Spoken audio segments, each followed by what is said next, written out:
Hi, everybody. My name is Lori Herkis-Dwyer, and I'm the director at the Dane County TimeBank. And we just wanted to have a little dialogue about the things that are happening here in our community and happening across this country. This is the TimeBank team, and we'll all introduce ourselves quick. My name is Ryan Eichholz. I'm the transportation coordinator at Dane County TimeBank. My name is Alexis Gardner, and I'm a Restorative Justice coordinator with Dane County TimeBank. My name is Kaija Blake. I am also a Restorative Justice coordinator for Dane County TimeBank. My name is Demita Brown. I'm the Restorative Justice Director, Dane County TimeBank. My name is Araceli Esparza, and I am the Communications and Exchange Manager at Dane County TimeBank. So I think, all of us are really concerned about some of the misunderstandings and some of the ways of talking about what's happening in our community right now with police violence, with youth speaking truth to power, with black leaders getting together, with so many people across this community who care about black lives. We care about George Floyd. We care about all of the other people who have been suffering and losing their lives at the hands of police violence. And so this conversation with respect to the narrative around that violence needs to happen, and particularly from an organization like ours that has been invested for so many years in changing that narrative, in making sure that black and brown voices are heard and that the criminal justice system isn't perpetuating disparities that create mass incarceration, that create an environment that is hostile to our youth, that criminalizes black people. So that's why we're here today, especially in light of some of the comments that have been made recently by elected officials like Gloria Reyes and the mayor, Satya Rhodes Conway. I know her name. But elected officials who don't understand this narrative, we want to have a conversation to help them understand. And I particularly would love it if the RJ coordinators could talk about what you've been doing over the last few weeks to support the restorative process in the community, and then what you do on a day-to-day basis for our youth. You want to go first? So I feel like now is a time as a Restorative Justice coordinator to advocate, but let youth lead. When I'm in spaces with adults, I feel like I should be allowing them to see what our youth have been doing on their own and letting them lead the way, and also supporting them in spaces that are safe for them. I would never use my platform to speak negatively about our youth when they are in moments of crisis and when they are using their voices in positive and powerful ways. I feel that can be very damaging.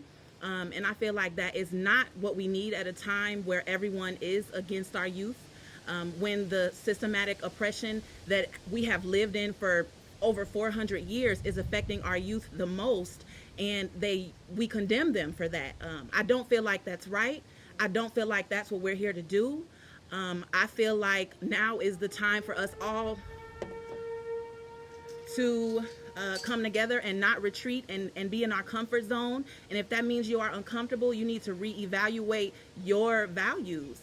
And if you use your power to speak out against youth, then you shouldn't be in a position of power. I totally agree with everything that you're saying. I also want to just be big on the fact that we are listening ears. Now is our time to be the supporting cast members. I feel like you said, with youth being at the lead, we just need to be the people that support them, are there for them, and protect them from other sources that might not feel the same way that we do about them. So having those daily conversations with youth is very important. Making sure that their parents are on board, sometimes having those difficult conversations with them. Making sure that they're safe in spaces where adults may not respect them as people with powerful voices.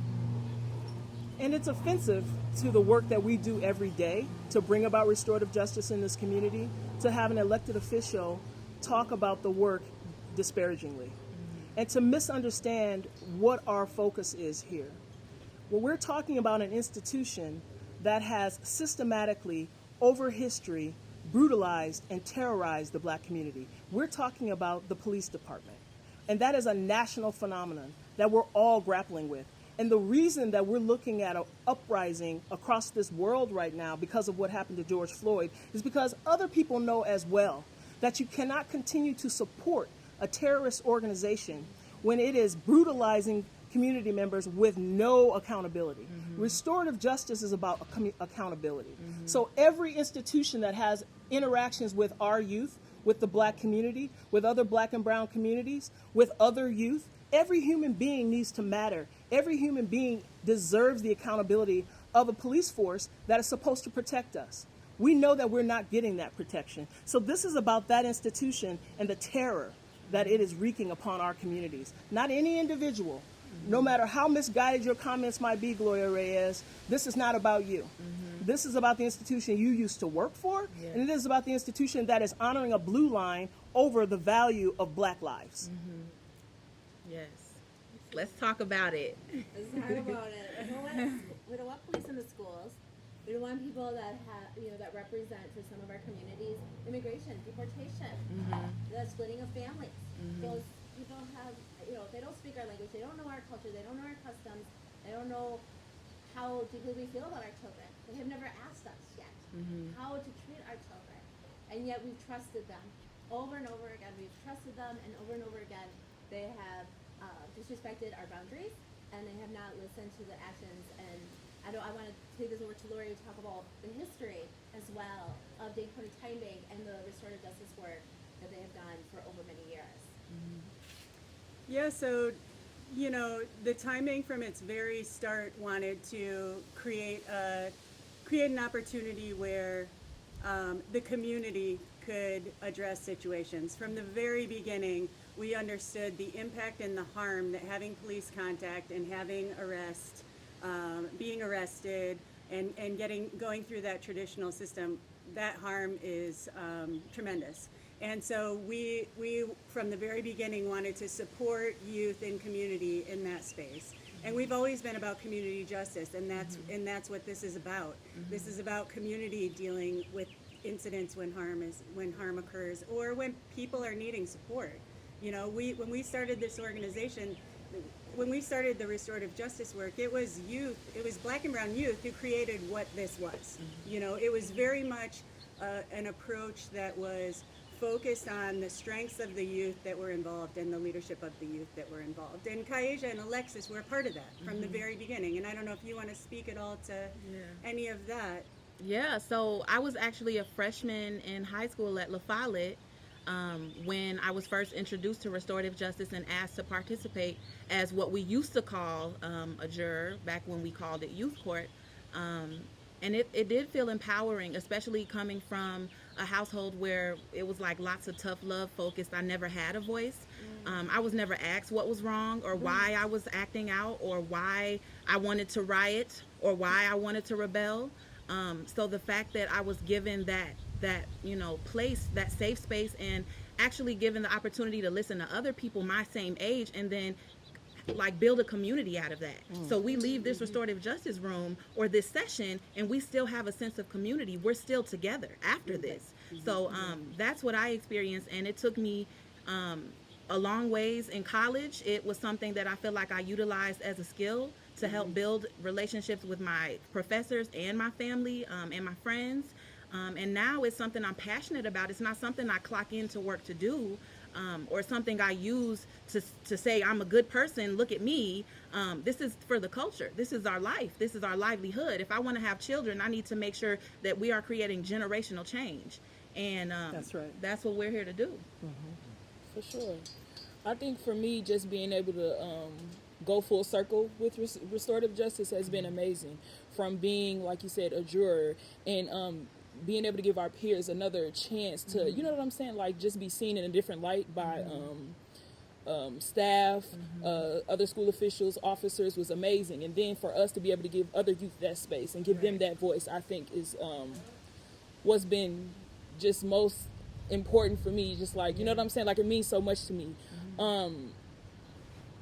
Yeah, I can't even speak how much it's changed my life as far as how I view other people, how I see their how I see their life, how I see their struggles, how they may be able to change, how they can change other folks. You know what I'm saying? Like, it's just a rewinding door, you know?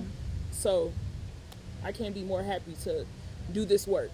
Is it safe to say that the youth that you work in, because I work in communications, they work directly with the youth, and so some of these youth have already had interactions with police. What are their They're feelings? traumatized. Right. It's really scary for some of them. And I can say from personal experience myself, after so many of those experiences that they keep happening, you can be turned off from a whole group of people forever. Yeah. Right. So And to have that greet you at school, to have that be the first person you see in a space where you're supposed to be comfortable and ready to learn, that is perpetuating that same harm daily. Right. So I feel like that's problematic too, because some of our youth's first arrest is from an officer that they would see at school, or from an officer that is in the community that's supposed to be a part of restorative justice, or they use restorative justice as a term for something that means completely different than what it is supposed to mean. It's for punishment instead of for repairing harm. You It's know, a reminder there's of no when you fail. It's like exactly, reminded and then every you day have to see fail. this person every day after this happens, after this traumatic event happens. You see them every day, and then you feel like a target, and then it just goes on and on and on until it's something that you cannot repair. Right. And So that's why we need them out of the schools. exactly. We need them out of the schools, and we need them out of our communities, especially just because of that lack of accountability. The institution is protecting the worst violence that is being visited upon our communities and our youth. That's my biggest problem too in terms of accountability. You know, everybody's talking about youth accountability, even within those restorative processes and the restorative structures and the referrals from the police and the referrals in those situations. And there's no accountability for that. There's no accountability for the harm that is caused to youth in these situations. And that's not restorative justice, Right. you know, and even us as an organization, our understanding of restorative justice has evolved and shifted over Right. time. We're constantly We're forever learning and growing. And so we did shift from a panel model, even though that panel model felt restorative. Yeah. In Yeah. some ways, people felt supported, people felt connected. Kids reach out all the time about that. But we recognized that the model itself and the replication of that system was problematic. Right. And we've done so much learning and growing with our partners at the Y in terms of how to really dig into this work, and we have shifted our model since then. We've shifted it. But we still are not getting adult and system accountability when it comes to restorative justice. And it's not. Well, can you point to an example? We were talking about, there's been, from our elected officials, they have said that they're going to do another ad hoc committee. Tell us about that. Tell us about that a little bit. Let's talk a little bit And about before we jump into Yeah, that sure. ad hoc committee, just to add on the point that Lori is making, one of the things that's supposed to happen right now is that all of our youth are supposed to have access to restorative justice, no municipal tickets. And that's not happening without officer discretion. That was a promise that was made to us between the city and the schools that will happen. We want to see accountability there. We want to see people follow through when they make a promise. When the district talks about restorative justice, when the city talks about restorative justice, let's make sure that the institutions are taking responsibility for the harm that it has caused.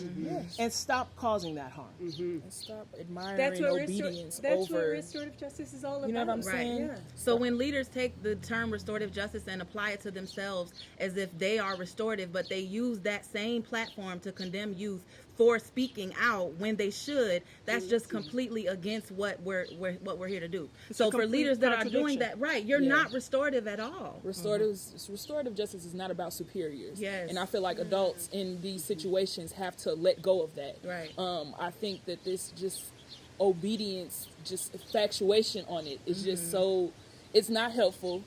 It doesn't help youth. It doesn't help us grow. And it stunts the process. So. So, Araceli, you were making a point. Well, I was just saying, I wanted to, I'm just listening to others, and it's just beautiful.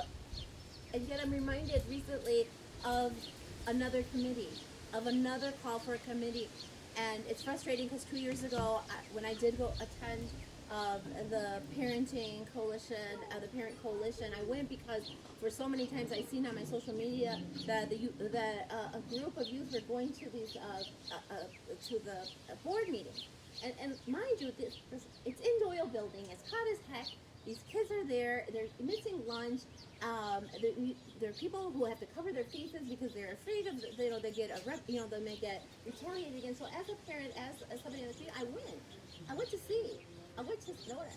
These guys were doing it straight for 2 years. How did I know kids. Their attention span is very small, and for them to be so dedicated, and for the adults not to know their names, not to listen to them, not to empower them with giving stature to their voices was very disheartening.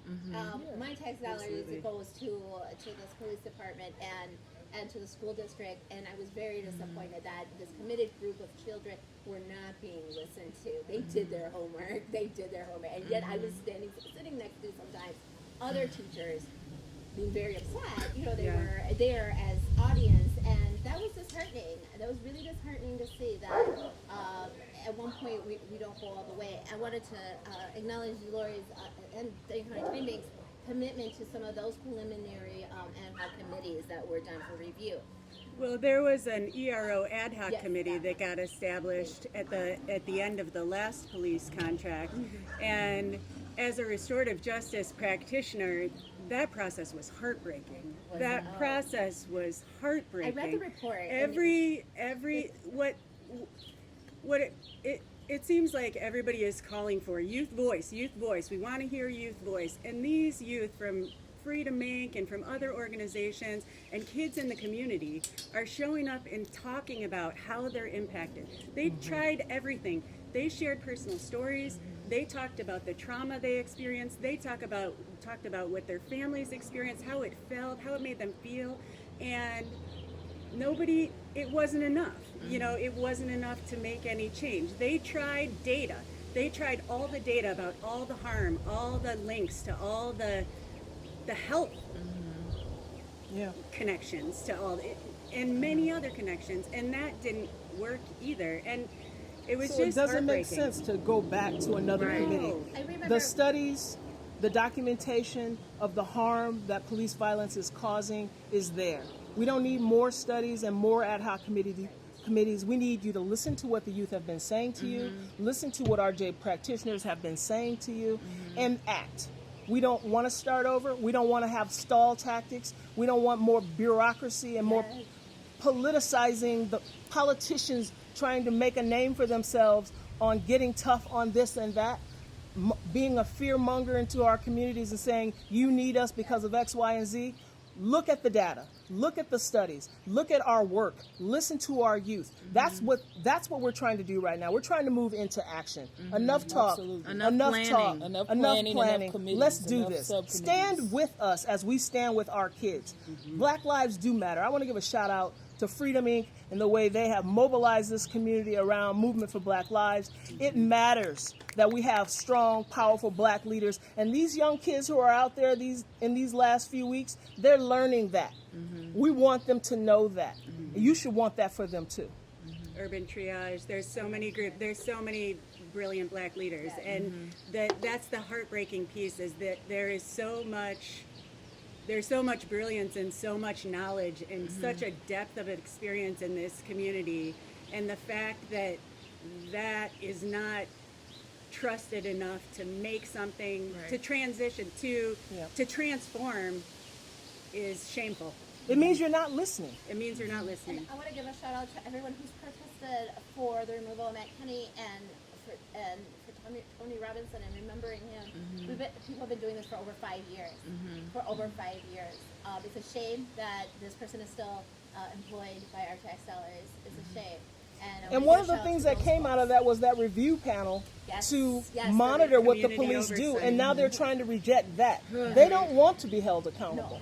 And it's also sad that elected officials are not doing their part in getting rid of this man that has caused so much harm in our community.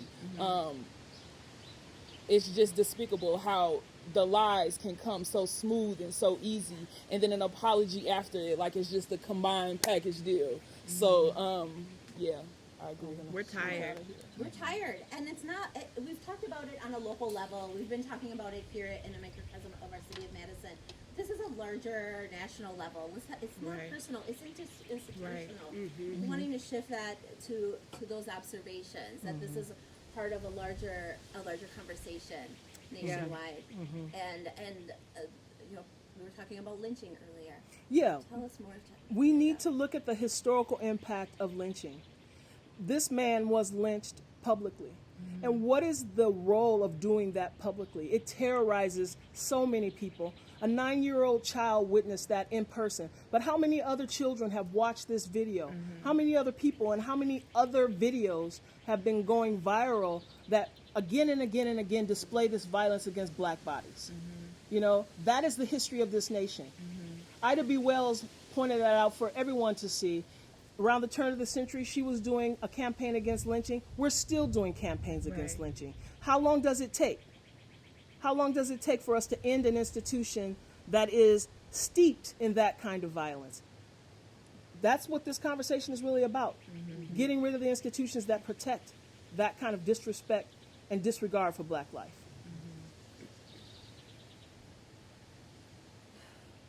Absolutely. Moving more into that, to the national, and to the history and the institution of that. How is Dane County TimeBank and other restorative justices, organizations and the movement of restorative justice, what's their role in all of this? Well, I feel like it's kind of the history that Lori has laid out. Full circle. These two women here started doing restorative justice in high school. Now they're RJ practitioners helping other youth find their voice, advocating for them in the schools and in the community so that we respect that space that they need to grow and Right. to become the leaders they want to be. Dismantling the school to prison pipeline, like disrupting and dismantling, that's a whole big picture of why we're there. So to say that we are pro-police and that we work with police in these settings, we're working with them to work from the system out, like to change from inside out. So I feel like it's just a big part of what we're doing. What do you say when elected officials say we cannot take them out tomorrow? I think it's a lie. That's what I think it is. It's been shown in other cities and other places where officers have committed such hateful and disgusting crimes towards black people and other people of color, and they're gone immediately, the day after, the week after. So for it to be, 5 years since Tony Robinson passed, Yes. is ridiculous that this man is still policing the same groups of people that obviously he's afraid of, and we're afraid of him. Right. So And just to he's not on the police force, but he's coaching other police. exactly. That's So is he even teaching them worse. the same? Is he teaching them the same things that he's been unlearned to the community? Like, is that what's going on? Like, that can't. And today I learned in a meeting that the implicit bias that they're teaching is being taught internally. They're Yes. one of the own MPD people are teaching how. Teaching What about are you mindfulness and about how to conduct themselves in the community. If you can't do it yourself, how can you teach other people to do that? Right. If you're not reaching out to the youth to say, this is how you speak to me, this is how we need to communicate, then how are you effectively changing anything? Right. You know? And we need to Yes. look at the fact that again and again and again, and this is something that Lori has talked about a lot, our trust is being violated. So the transition Hello, from MPD family. violation, terrorization, and abuse that we're suffering because of the institution that the police are a part of, that transition needs to happen through conversations with us, conversations with restorative justice practitioners, black and brown parents, black and brown leaders, and let us help define what community justice looks like. Community justice is a beautiful thing. It comes from nobody feeling alienated, nobody feeling like they don't belong, everybody understanding that they matter.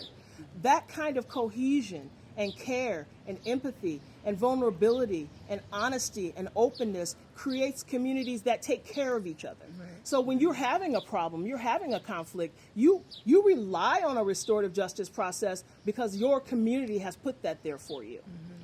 So let's have a conversation about what that transition looks like. We're not saying tomorrow we're going to get rid of every police officer. We know there are individuals who care about human beings, but that institution doesn't let them be human. Right. Thank you. Yes. The blue line doesn't let them be human. So we have to dismantle that blue line. We have to dismantle that institution and let the community define justice. Right.